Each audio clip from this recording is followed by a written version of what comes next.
IPL cricket தொடரில் மழை காரணமாக நேற்றைய போட்டி ரத்து செய்யப்பட்டு ஒரு புள்ளி வழங்கப்பட்டதால் சன்ரைசர்ஸ் ஹைதராபாத் அணி பிளே ஆஃப் சுற்றுக்கு தகுதி பெற்றுள்ளது. ஐபிஎல் கிரிக்கெட் தொடரில் ஹைதராபாத், குஜராத் அணிகளுக்கு இடையிலான 66வது லீக் போட்டி ஹைதராபாத்தில் உள்ள உப்பல் மைதானத்தில் நேற்று நடைபெறவிருந்தது. மழையின் காரணமாக டாஸே போடாமல் போட்டி கைவிடப்பட்டதால் இரு அணிகளுக்கும் தலா ஒரு புள்ளி பகிர்ந்து வழங்கப்பட்டது.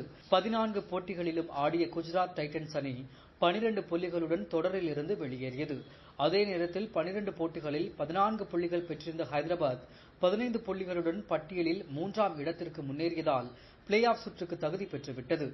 ஏற்கனவே கொல்கத்தாவுக்கு எதிரான போட்டியில் குஜராத் அணிக்கு எதிராக மழை விளையாடிவிட்ட நிலையில் ஹைதராபாத்திலும் மழை பெய்ததால் இத்தொடரில் 2வது முறையாக குஜராத்தால் விளையாட முடியாமல் போனது. பிளே ஆஃபில் முதல் 3 இடங்கள் உறுதியாகிவிட்ட நிலையில் பெங்களூருவில் நாளை நடைபெறும் சென்னை மற்றும் பெங்களூர் அணிகளுக்கு இடையிலான போட்டி கிட்டத்தட்ட காலிறுதியாக மாறியுள்ளது குறிப்பிடத்தக்கது.